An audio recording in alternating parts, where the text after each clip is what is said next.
Chris Murtagh, were there any difficulties or obstacles in particular in organising the event? In a way, the actual promotion of the event is pretty simple. For example, the youth barn night, you don't really need to promote because it was overprescribed. I was getting bands from the West End, Newcastle College saying, can we participate, whatever. Well, the bands performed for free. Couldn't fit them in.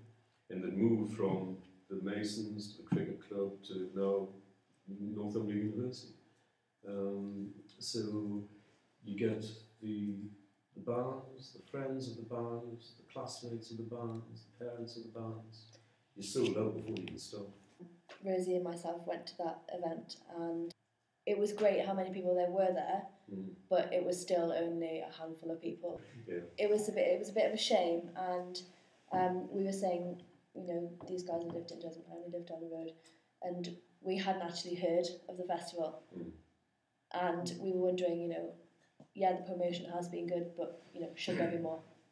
It is something that we do need to look at. I was a little bit surprised that the numbers were down at that particular event because, as I say, we've moved from smaller, slightly larger to a much bigger venue. And I think we need to maybe look at the promotion of that to do it properly because they don't really have any promotion at all. David Hickling? Just coming in on that point of the sort of promotion things of it. I do agree with everything that Chris just said about how it does advertise itself, but I think a slight issue does emerge when trying to maybe involve people who aren't connected in any other way, and that largely Jesmond is students. The vast majority will not have any sort of involvement in any community groups and things in Jesmond, not through just because that's they're not permanently based here, so they may do it elsewhere, or not a criticism. That's good. It's quite often a reality. And I think, I know we try to do a degree of promotion, but I think maybe trying to get through to the student population in Jesmond is something that's a bit more of a challenge, and something that perhaps in the future could be looked at as a way of targeting that certain cross-section of the community there.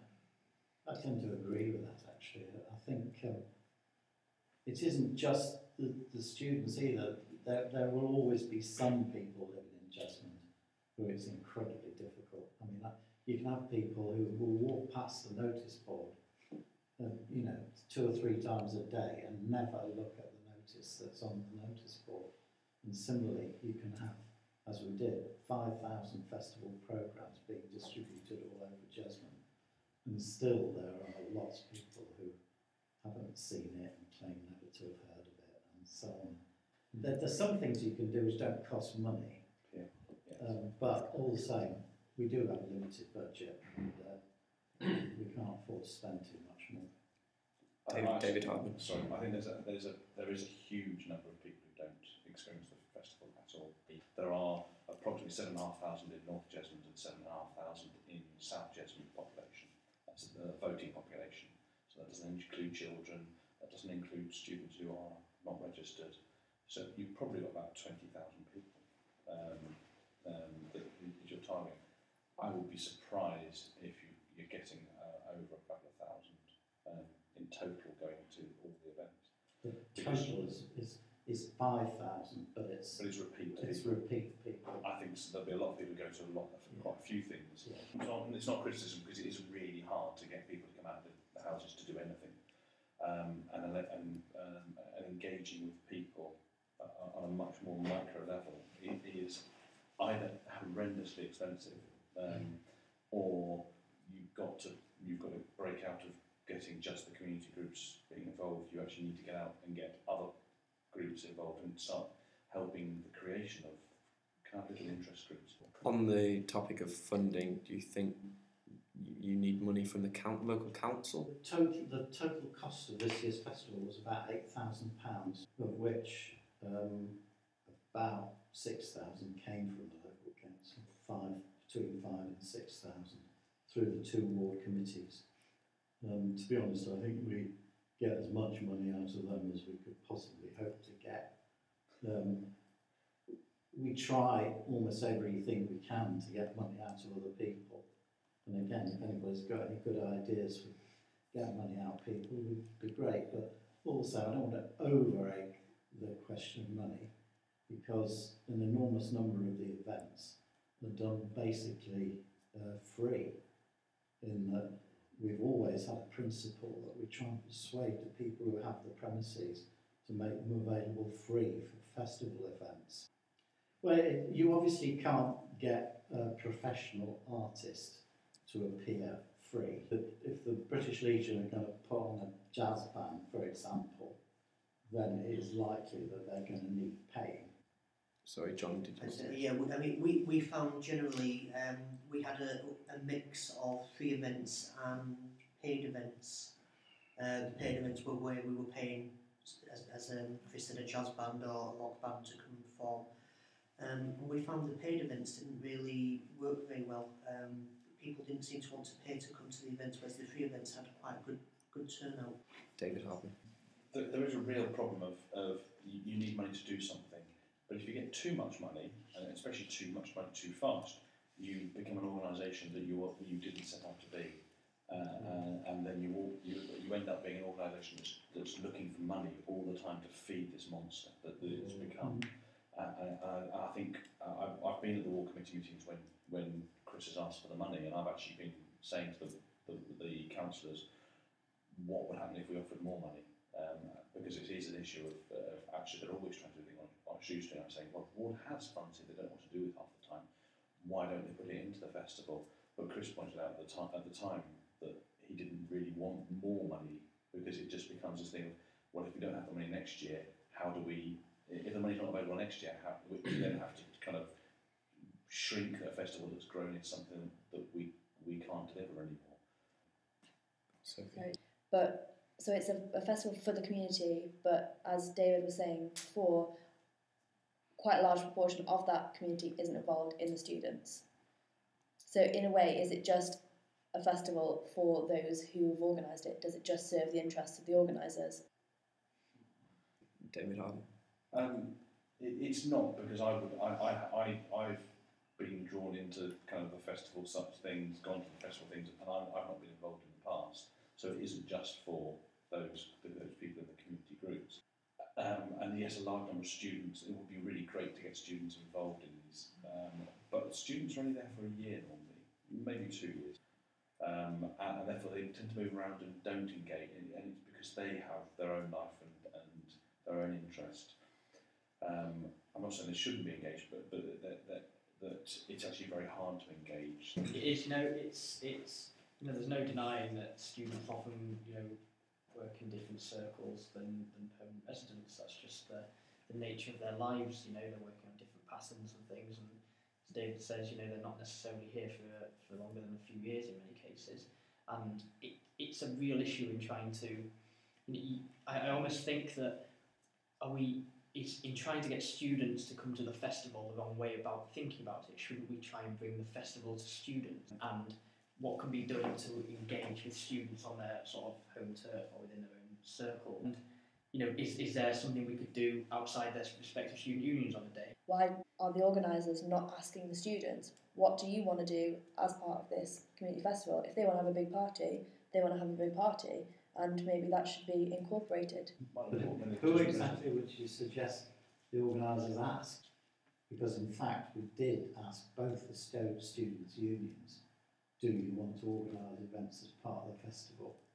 We had some discussions with Dave that led to the event at the British Legion. But the year before, the Northumbria students organised a couple of events, a dance one and something or other else.